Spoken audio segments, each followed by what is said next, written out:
یو آیت ورته ویم سورة القصص کې دی، ناشنا آیت دی.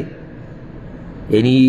موږ ټول دا غواړو چې آخرت الله موږ ته نصیب کړي. غواړي که نه غواړي؟ آخرت موږ ته نصیب کړي معنی ده چې آخرت کې موږ ته جنتونه نصیب کړي، او آخرت کې موږ ته عزتونه نصیب کړي،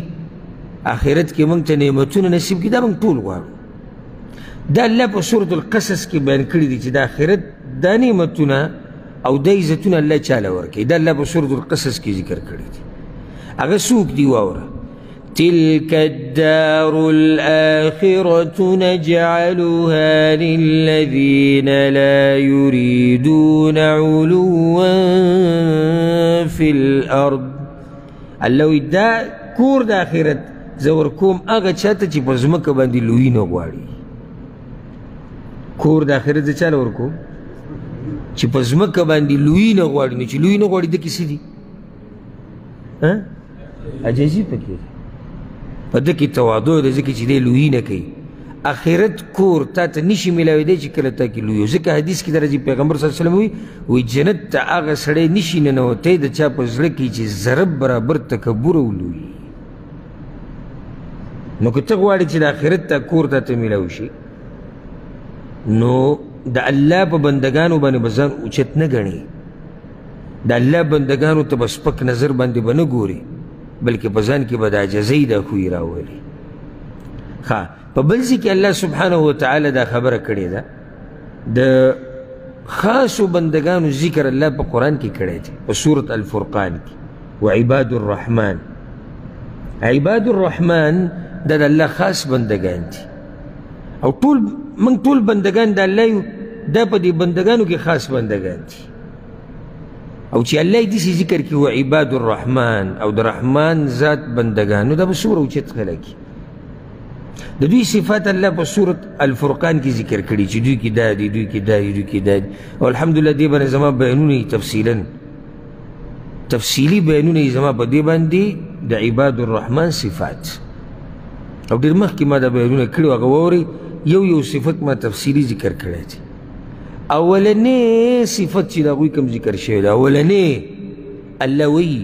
وعباد الرحمن الذين يمشون على الأرض هونا. او الله وایي بندگان د رحمان هغه چې ګرځي په ځمکه باندې په عاجزۍ سره. اولنې صفت یې ورته ذکر کړی وعباد الرحمن الذين يمشون على الأرض هونا. بندگان د رحمان خاص بندگان هغه دي چې په ځمکه باندې په عاجزۍ سره ګرځي. په هغو کې تکبر د سره یي نه، لویي پکې د سره یي نه، په هغوی کې عاجزي. که ته دا غواړې چې په خاصو بندگانو د الله کې شمار کړی شي، نو څه به کې په ځان کې به عاجزي راولي، او ځان به د لویۍ نه، د خپل زړه به د لویۍ نه او د تکبر نه بلکل صفا کې، او د هغه وخته پورې ته عجزه کېدی نه شي چې څو پورې د زړه د تکبر نه صفا کړی نه. لقمان حکیم خپل زوی ته یو څو نصیحتونه کړي.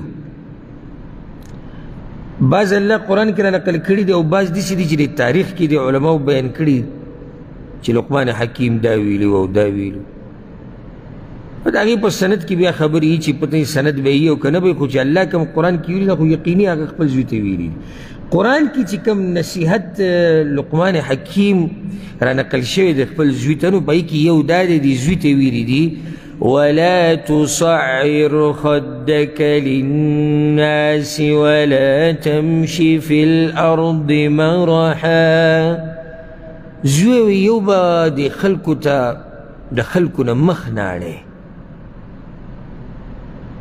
او دویم په ځمکه باندې به په لویۍ سره نه ګرځي. د مخ اړولو څه مطلب دی؟ تکبر د لاسه تکبر به نه کړي. لکه یو نیم سړی چې ته ورته خبره شروع کړي، او داسې موږ ډېر لیدلي دي چې ته ورسره خبره شروع کړي، نو دې ته نه مخ بل طرف ته واړئ. لقمان حکیم زوی ته وایي داسې به نه کړي. او دا نه دي دا زموږ په دې ملک کې چې دا خلک د چا دپاره روزي او دا غوغا کوي، او کله یو له روډونه بندوي، او کله بل له روډونه بندوي، او کله یو څه کوي، او کله بل څه کوي. د دغه خلکو ډېرې ویډیوګانې به تاسو لیدلي. یعنې څوک پسې راشي لاس پسې داسې مخکې کړي، هغه ته لاس راکاږي روان شي. څوک ورسره خبره شروع کړي هغه د بل یو سره لګیایي مخ ته واړ هغه د بل او دی ورته بیا هم پروت یي لګیایي د هغه دپاره هر څه کوي وایي چې صرف وله دا مخ یو پیر وینو بعض وایي چې صرف یو پیر څه وکړو په موږ دې وخیږي له پاسه په سپلو دا سپلی دې په موږ کېږي موږ باندې دې وخیږي خو چې موږ یو پیر وینو بس نو داسې ډېرې ویډیوګانې به تاسو لیدلي د دې متکبره خلکو بلکې بعض یعنې هغه خلک چې د ملا په نوم باندې مشهور دي د هغوی هم ویډیوګانې چلیږي چې څوک پسې راشي او ډېر په مینه محبت سره او د اول نه یې دا لاسونه هغه یو هغه ویډیو ما کته ښه مشهور دی او نوم اخیستو کې به خیر نه وي هغه پسې هغه کس ته ډېر لرې نه رامنډې ویو لاسونه یې داسې نیولي او ځان یې ورته ټیټ کړی وي دومره خو ګټ سړی ګڼي ځان یې ورته ټیټ کړی وي او چې داسې ورته نږدې راورسي هغه ورته لاس داسې موږ شاید دومره ټیم کمزي کې تا سره به اوس لاس میلاو ځه خو دا عجیبه دوی دا معتقدین دي هغه په دې باندې به هم سبحان الله ویلي چې څه ناشنا زمونږ مولانا دی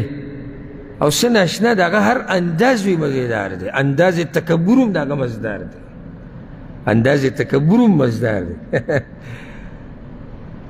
نو کاغه مولا دی کاغه عمی دی کاغه مالدار دی کاغه کمزور دی کاغه سیاستدان دی کاغه عام سړی دی هر چا پورې عجزي مزه کوي هر چا پورې او د دې عجزۍ د لاسه خو الله ته قدرمند شوې دي که خو شک نشته دې مخلوق ته به هم قدرمند شي او ځکه حدیث کې دا راځي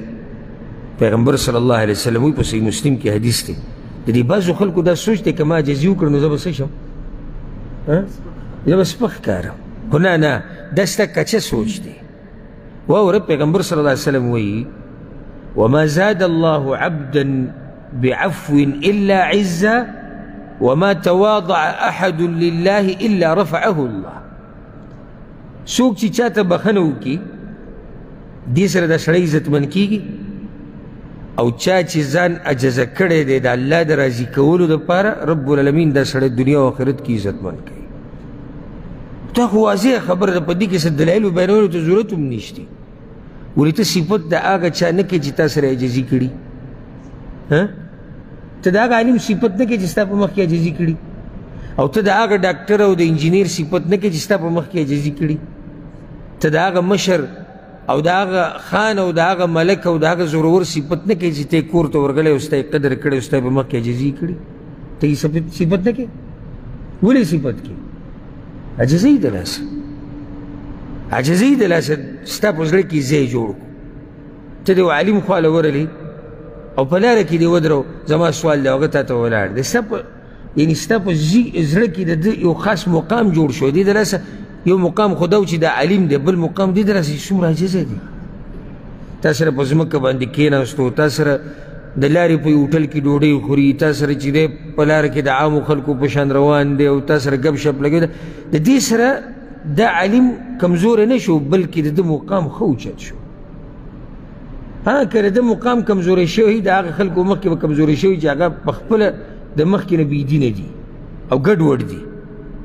ته د یو ډاکټر خواله ورغلې او ته چې کله کمرې ور دې کولو کو السلام علیکم تا ته وعلیکم السلام په خیر راځې ته پاڅېدو تا ته کېناستو راځې کېنلته ستاسو څه مسله ده والله به خیر کړي انشاءالله وبشي او دا د روپۍ ډاکټر دی په هېڅ هم نه پوهېږي خو ته به یې دومره صفتونه کوې چې کېدای شي کله ته دا ونه وایې چې دا د دنیا یو نمبر ډاکټر دی ولې ته دومره دنه متاثره شوې چې دنیا اولنی نمبر ډاکټر دی ته جوړ کړو هغه پسې پوهېږي هم نه صرف د دې عجزۍ د لاسه او هغه متکبر ډاکټر چې هغه عالمي غټ ډاکټر دی چې ته ورننوځې او د هغه په دې تندي باندې 12 او دا تندی یې تریو کړی او تا سره خبرې هم نه کوي او ته ورته تفصیل وکړې او دی ته ته پوه شو داسې به لیدلي تاسو ډاکټران ډېر نو د ستا به دې کمره کې به ستا دا سوچ چې کله به ما الله د دې ځای نه وباسي او زما بیا توبه ده چې د ده دا ګونم بیا زه په خپل ژوند کې نه وینم حالانکې ښه تکړه ډاکټر دی خو د هغه دې تکبر ته خفه کړي د هغه د بدو اخلاقو ته خفه کړي او داسې بیا داسې ډېر مثالونه موږ بیانولی شو نو په عجزۍ سره ګوره څوک بېعزته کېږي نه او په عجزۍ سره څوک کمزوری کېږي نه څومره چې ځان کې عجزي راولي دومره به د الله عزتمن کړي